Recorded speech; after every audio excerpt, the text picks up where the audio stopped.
Olha, essa é a história de como o objeto mais sagrado de uma nação inteira, sabe? Aquele que simbolizava a própria presença de Deus, foi transformado numa arma de guerra e, no fim das contas, acabou virando uma verdadeira maldição para todo mundo que chegava perto. E é exatamente essa a pergunta que está no centro de tudo que a gente vai analisar aqui. Sabe, é uma questão que aparece quando um símbolo sagrado acaba sendo confundido com um amuleto mágico, tipo um atalho para conseguir o poder divino sem fazer o que é preciso. Então, para a gente entender bem o que aconteceu, a gente precisa voltar no tempo e dar uma olhada em como Israel estava naquela época.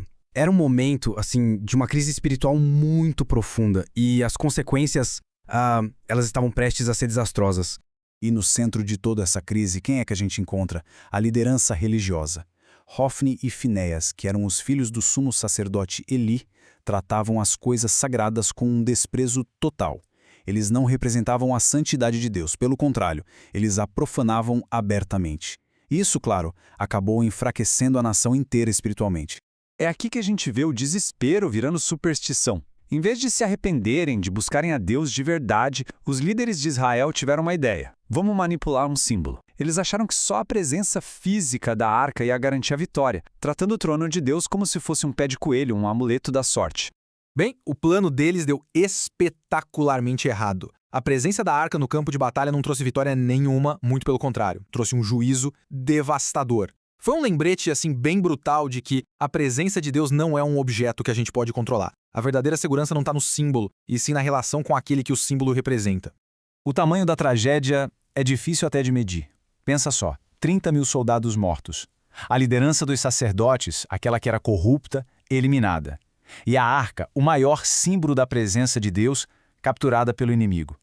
Para piorar, Eli, o velho sacerdote, quando ouviu que a arca tinha sido levada, ele caiu para trás e morreu. Foi um colapso completo, total. E tem uma frase, dita por uma mãe no seu leito de morte, que resume perfeitamente esse sentimento de abandono total.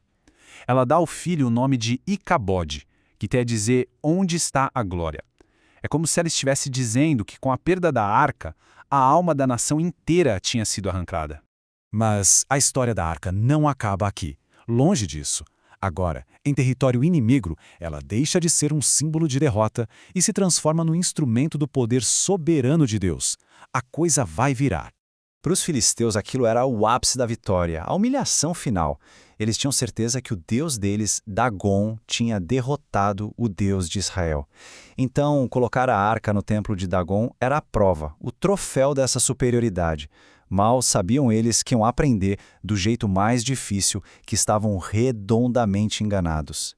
E o que acontece a seguir é impressionante. É uma humilhação que vai aumentando.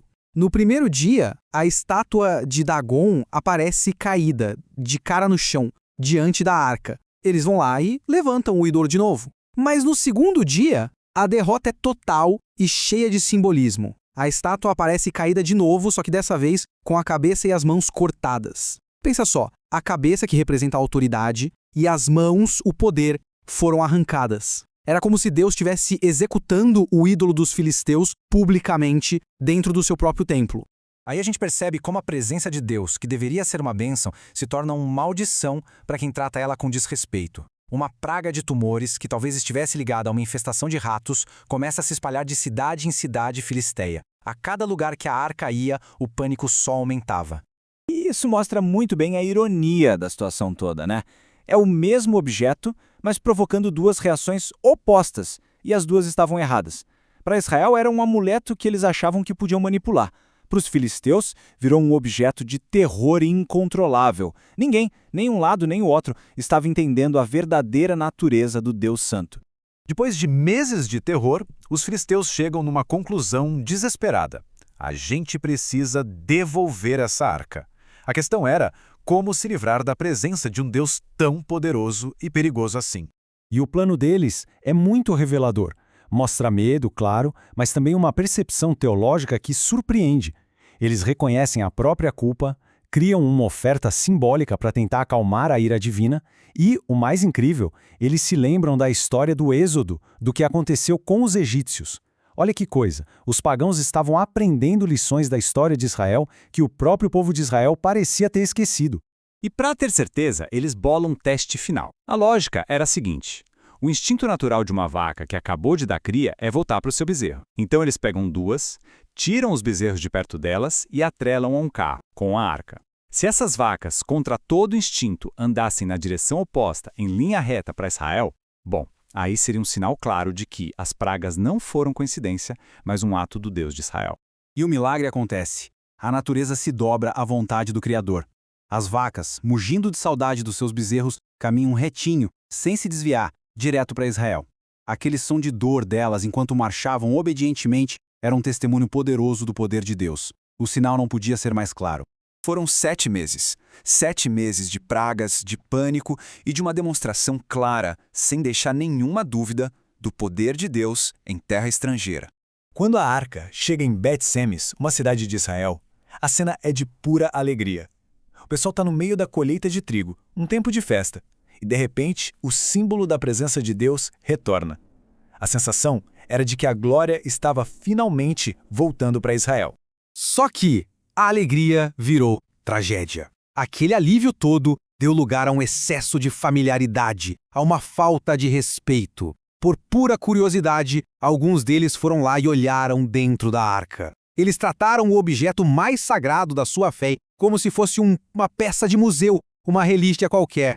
E a consequência foi imediata e terrível. 70 homens da cidade foram fulminados. A santidade de Deus, que os filisteus sentiram com as pragas, os israelitas sentiram com morte instantânea. A lição era muito clara. Chegar perto do que é sagrado exige respeito, reverência, não curiosidade. Então, a gente chega ao ponto central de tudo isso. A santidade de Deus é uma realidade absoluta. Não importa a nacionalidade, a religião ou mesmo se as intenções são boas. A presença divina é uma bênção para quem se aproxima com respeito e temor, mas é um fogo consumidor para quem trata tudo com descaso, sejam filisteus ou israelitas. E a gente termina com a pergunta assustadora que os sobreviventes de Bet-Semes fizeram, uma pergunta que não veio dos inimigos, mas do próprio povo de Deus. É uma pergunta que ecoa até hoje, nos fazendo pensar na distância imensa que existe entre a santidade de Deus e a nossa condição. Afinal, quem é que pode ficar de pé diante desse Deus tão santo?